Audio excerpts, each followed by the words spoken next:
नमस्कार दोस्तों, मैं डॉक्टर रेखा गौड़। आज हम आदतों के बारे में बात करेंगे। हमारा ज़्यादातर व्यवहार आदतन होता है।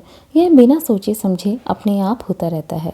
आदतों का विकास अनजाने में भी होता है और निश्चयपूर्वक भी। किसी काम को जब बार बार किया जाए तो वह एक आदत बन जाती है। हमारा नज़रिया भी हमारी आदत बन सकता है। हमारा अधिकतर व्यवहार किसी चीज़ का आदी होने का ही नतीजा होता है।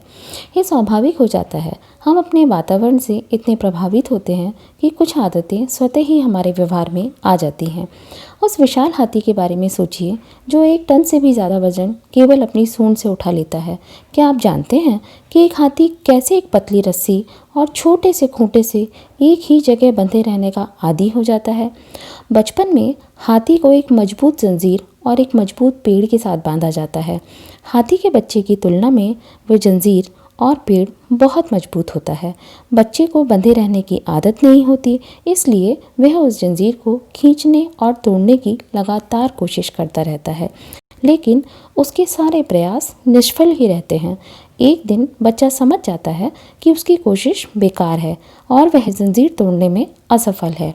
वह रुक जाता है और शांत खड़ा रहने लगता है। धीरे धीरे वह दिमागी रूप से ऐसा रहने का आदी बन जाता है। अब वही बच्चा जब विशाल हाथी बन जाता है तो उसे एक कमज़ोर रस्सी और खूंटे से भी बांधने पर वह शांति के साथ खड़ा रहता है, जबकि वह एक झटके से आज़ाद हो सकता है, परंतु बचपन से ही वह दिमागी रूप से उसका आदी हो जाता है, इसलिए वह ऐसा प्रयास ही नहीं करता।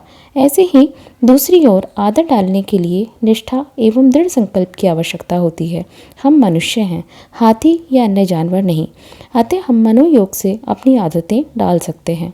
हमारे व्यवहार में शिष्टता, शालीनता, सौम्यता हमारी आदतों से ही आती है। इसका प्रभाव हमारे अंतःकरण पर ही नहीं वरन हमारे आचरण, खान पान और वेशभूषा पर भी होता है। सफलता पाने की कुंजी आदतों का निर्माण है, इसलिए अपनी आदतों पर निगरानी रखिए। अच्छी आदतें खेती करने के समान हैं, इसमें समय लगता है। अच्छी आदतों को अपनाना मुश्किल है, लेकिन उनके साथ जीना सरल। बुरी आदतें अपनाना सरल है, मगर उनके साथ जीना मुश्किल।